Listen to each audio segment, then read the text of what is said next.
Hello students, welcome back to our channel જ્ઞાન Ganga education. ધોરણ 9 સ્વાધ્યાય 1.3 એમાં પહેલો પ્રશ્ન પૂછ્યો છે કે નીચેની સંખ્યાઓને દશાંશ સ્વરૂપમાં લખો અને તે કેવા પ્રકારની દશાંશ અભિવ્યક્તિ છે તે જણાવો. હવે દશાંશ સ્વરૂપ એટલે આપણે જોયું હતું ને કે બે પ્રકારના હોય, અપૂર્ણાંક, એક દશાંશ અપૂર્ણાંક અને એક સાદા અપૂર્ણાંક. બરાબર? એટલે દશાંશ એટલે પોઈન્ટ વાળા. બરાબર ને? તમને જે પૂછેલું છે 36/100 એ કેવું છે? સાદું અપૂર્ણાંક. તો આપણે એને દશાંશ અપૂર્ણાંકમાં ફેરવવાનું છે. તો 36/100 છે તો છેદમાં 100 છે એટલે શું કરવાનું? આપણે પોઈન્ટ ક્યારે કાપવાનો? એકમ, દશક અને 100 ના સ્થાન પર પોઈન્ટ મૂકવાનું. બરાબર? તો આને આપણે કેવી રીતે લખશું કે બરાબર 36 અને નીચે 100 છે ને એટલે એકમ, દશક અને 100 એટલે અહીંયા 3 ની આગળ આપણે પોઈન્ટ મૂકવાનો અને આગળ લખવાનું 0. તો આ શું થઈ ગયું? એની દશાંશ સ્વરૂપમાં લખ્યું કહેવાય. બરાબર? તો હવે આની અભિવ્યક્તિ આપણે કહેવાની છે. તો અભિવ્યક્તિ કેટલા પ્રકારની હોય છે? આપણે શું કીધું હતું? અભિવ્યક્તિ, દશાંશ અભિવ્યક્તિ બે પ્રકારની હોય છે, એક શાંત અને બીજી અનંત આવૃત. તો શાંત કોને કહેવાય? કે પોઈન્ટ પછી એકની એક સંખ્યા રિપીટ ન થતી હોય તો એને શું કહેવાય? શાંત. બરાબર? અને એકની એક સંખ્યા રિપીટ થયા કરતી હોય તો એને શું કહેવાય? અનંત આવૃત. તો જો અહીંયા પોઈન્ટ પછી 3, 6 તો બંને અલગ અલગ છે ને, તો બંને કેવી છે? અલગ અલગ છે, રિપીટ થાય છે, નથી થતી. તો આને કઈ કહેવાય? અભિવ્યક્તિ શાંત અભિવ્યક્તિ કહેવાય. તો આપણે શું લખવાનું? આની અભિવ્યક્તિ, દશાંશ અભિવ્યક્તિ કેવી છે? તો લખવાનું કે દશાંશ અભિવ્યક્તિ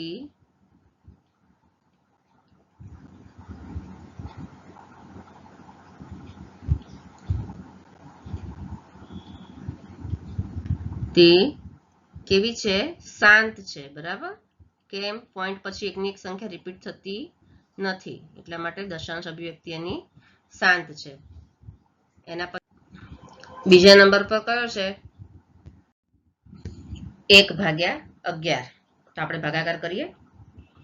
શું લખશું? 1/11. બરાબર? તો હવે જો 11 ના ટેબલમાં 1 નહીં આવે. બરાબર ને? તો આપણે ઉપર શું લખવાના? પહેલા 0 અને પછી પોઈન્ટ કરી દેવાનું. હવે પોઈન્ટ કરો ને પછી તમારે નીચે જેટલા 0 ઉમેરો એટલા ઉમેરાય. બરાબર? હવે તો આપણે અહીંયા એક 0 ઉમેરશું. 11 ના ટેબલમાં 10 આવશે તો 10 પણ નહીં આવે તો ફરી આપણે અહીંયા 0 લખવાનો અને ફરી એક 0 ઉમેરવાનો અહીંયા. હવે 100 છે તો શું આવશે? 11 9 99 ભાગ ચાલશે. બરાબર ને? હવે 100 માંથી 99 જાય તો કેટલા વધશે? 1 વધશે. ફરી આપણે 11 ના ટેબલમાં 1 નહીં આવે તો ફરી એક 0 ઉમેરશું. હવે 11 ના ટેબલમાં 10 પણ નહીં આવે તો ફરી આપણે એક 0 ઉમેરશું. 10 નહીં આવે એટલે અહીંયા શું લખવાનું? પહેલા 0 લખવાનું. બરાબર? અને પછી એક 0 ઉમેરવાનો. હવે 11 ના ટેબલમાં 11 9 99 ભાગ ચાલશે ને, તો શું આવશે? 100 માંથી 99 જાય તો પાછો 1 બચશે. બરાબર? ફરી એક 0 ઉમેરશું. પાછો 11 ના ટેબલમાં 10 નહીં આવે એટલે પાછો 0 અને ફરી એક 0 ઉમેરશું અને ફરી 11 9 99. બરાબર? ટૂંકમાં આનું આ સાયકલ તમારે ચાલ્યા જ કરશે. નીચે શેષ 0 આવશે અને ઉપર 09 09 09 રિપીટ થયા કરશે. તો અહીંયા જો એકની એક સંખ્યા રિપીટ થાય છે તો પહેલા તો આપણે દશાંશ સ્વરૂપ લખવું હોય 1/11 નું દશાંશ સ્વરૂપ તો શું લખાય? અને 1/11 બરાબર શું લખાય? 0.09 09 09. બરાબર? આ ચાલ્યા જ કરે છે. કઈ સંખ્યા રિપીટ થાય છે? 09 રિપીટ થાય છે. તો આપણે શું લખાય? બરાબર 0.09. જે સંખ્યા રિપીટ થાય એના પર લાઈન કરવાની. તો એને શું કહેવાય? 0.0912. તો આ શું કહેવાય? દશાંશ સ્વરૂપ થયું કહેવાય. અને અભિવ્યક્તિ કઈ કહેવાય? સંખ્યા રિપીટ થયા જ કરે છે, થયા જ કરે છે, તેને શું કહેવાય? અનંત આવૃત્તિ. બરાબર ને? તો આપણે શું લખવાનું કે 1/11 ની દશાંશ અભિવ્યક્તિ કેવી છે? અનંત આવૃત છે. અનંત આવૃત છે. ત્રીજો છે 4.1/8. તો આને કેવી રીતે કરવાનું? 4 × 8 કરવાના. બરાબર? અને +1 કરવાનું. તો 8 ચોક 32, 32 + 1 33. તો કેવી રીતે લખાય આને? તો બરાબર આને કેવી રીતે લખાય? 33/8 એટલે કે 33/8. તો આપણે ભાગાકાર કરવાનો ને પાછો. તો શું કરીએ આપણે અહીંયા? 33/8 8 કરવાના. ચલો હવે 8 ના ટેબલમાં 33 ક્યારે આવશે? 8 ચોક 32 આવશે. 8 ચોક 32. 33 માંથી 32 જાય તો કેટલા રહેશે? 1 વધશે. હવે 8 ના ટેબલમાં 1 નહીં આવે એટલે અહીંયા પોઈન્ટ મૂકી દેવાનો અને પછી આપણે 0 ઉમેર્યા કરવાના, બરાબર ને? તો અહીંયા 0 ઉમેર્યો. હવે 8 એકા 8, 8 દુ 16, તો 8 એકાઈ ભાગ ચાલશે ને? 8 એકા 8 થશે. અહીંયા 10 માંથી 8 જાય તો 2 વધશે અને ફરી એક 0 ઉમેરવાનો. પછી શું આવશે? 8 એકા 8, 8 દુ 16, 8 દુ 16, 20 માંથી 16 જાય તો 4 વધશે. ફરી એક 0 ઉમેરવાનો અને 8 પંચા 40, 40 માંથી 40 જાય તો 0, બરાબર? તો જો અહીંયા આપણે દાખલો પૂરો થઈ જાય છે. 4.125 જવાબ આવે છે. તો આપણે એને દશાંશ સ્વરૂપમાં કેવી રીતે લખાય? કે માટે એનું દશાંશ સ્વરૂપ કયું છે? 4.1/8 નું દશાંશ સ્વરૂપમાં લખવું હોય તો 4.125, બરાબર ને? હવે અહીંયા એકની એક પોઈન્ટ પછી સંખ્યા રિપીટ થતી નથી, બરાબર? તો આને કઈ તો આને શું કહેવાય? કઈ અભિવ્યક્તિ કહેવાય? શાંત અભિવ્યક્તિ કહેવાય. દશાંશ અભિવ્યક્તિ કેવી છે? શાંત. તો આપણે શું લખશું? માટે અહીં 4.1/8 ની દશાંશ અભિવ્યક્તિ કેવી છે? શાંત છે, બરાબર? સંખ્યા રિપીટ થતી નથી એટલા માટે શાંત છે.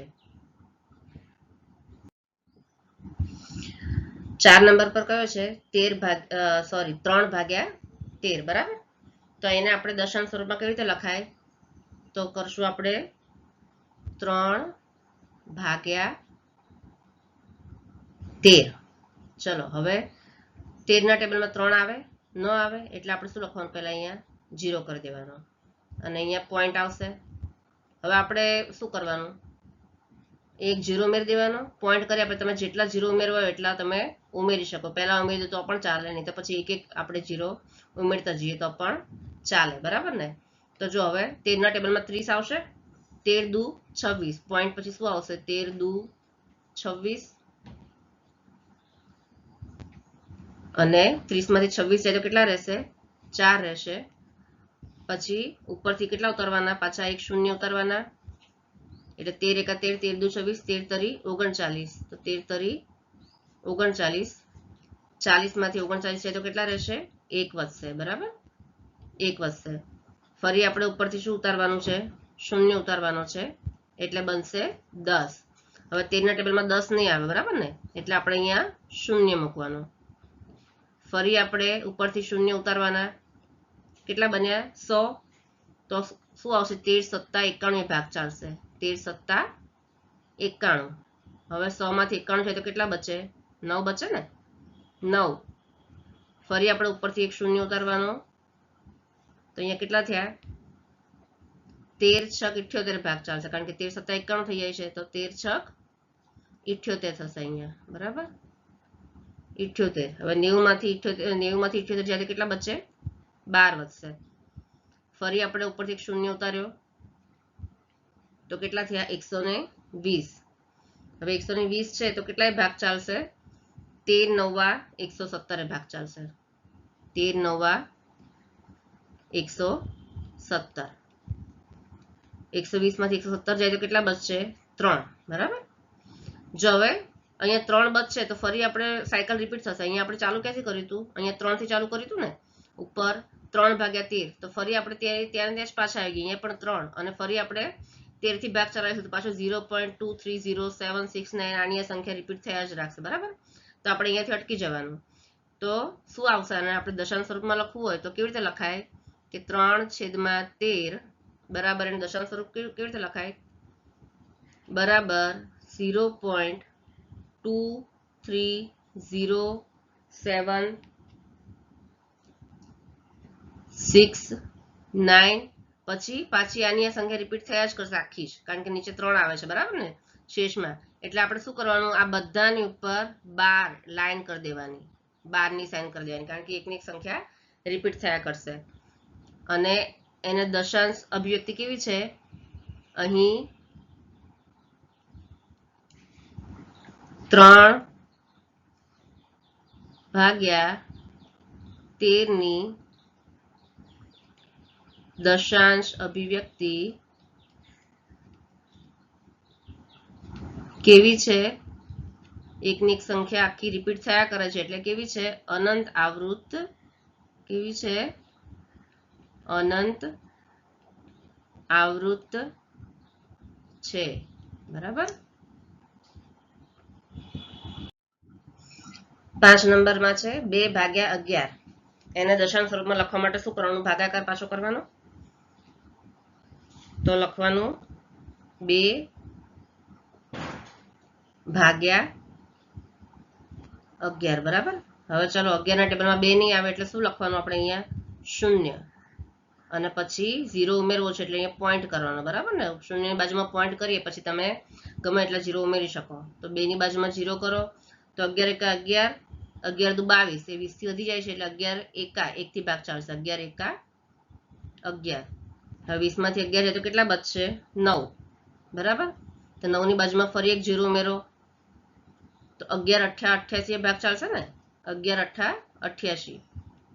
90 માંથી 88 જાય તો કેટલા વધશે? 2 વધશે. ફરી એની બાજુમાં 0 ઉમેરો અને 11 એકા 11. બરાબર. ફરી 20 માંથી 11 જાય તો કેટલા બચશે? 9 વધશે. ફરી 0 ઉમેરો અને 11 8 88. બરાબર. તો ફરી 2 બચશે. તો અહીંયા જો સાયકલ રિપીટ જ થયા કરે, શેષ 2 બચ્યા કરે છે અને ઉપર 0.181818 એ રીતે સાયકલ તમારી રિપીટ થયા કરશે. તો આપણે શું લખવાનું કે માટે 2/11 ને કેવી રીતે આપણે દર્શાવી શકાય? દશાંશ સ્વરૂપે 2/11 બરાબર 0. કઈ સંખ્યા રિપીટ થાય છે? 18. 18. બરાબર. એકની સંખ્યા રિપીટ થાય છે માટે બરાબર કેવી રીતે લખાય? જે સંખ્યા રિપીટ થાય એના પર લાઈન 0.1812 આવી રીતે લખાય દશાંશ ચિહ્નમાં. અને અહીં દશાંશ અભિવ્યક્તિ કઈ છે? 2/11 ની દશાંશ અભિવ્યક્તિ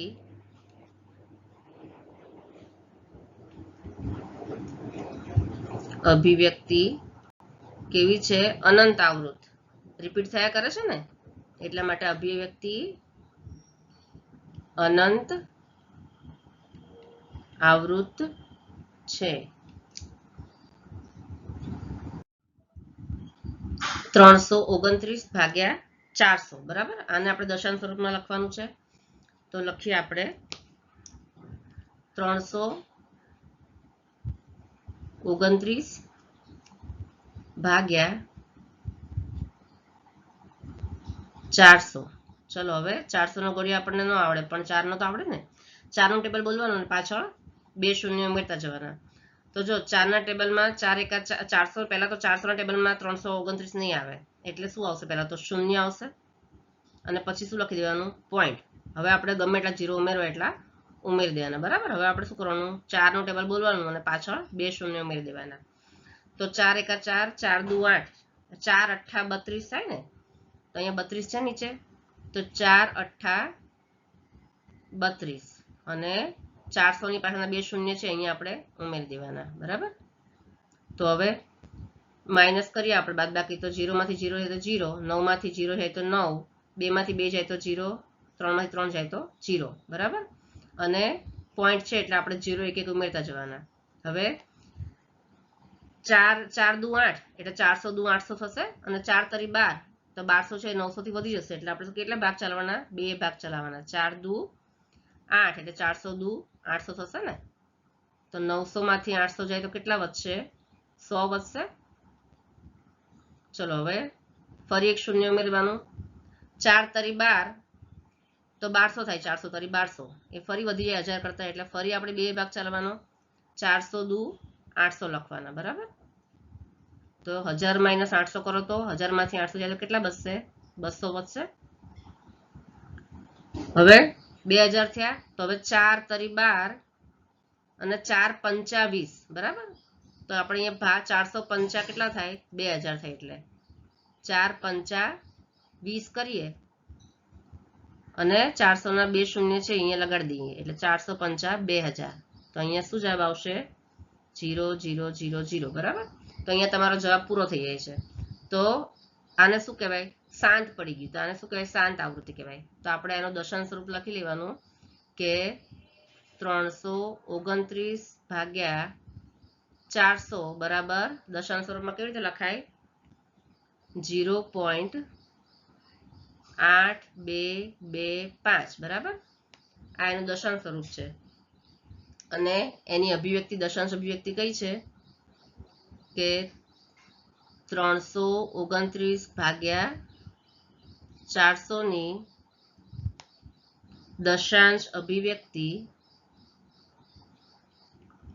દશાંશ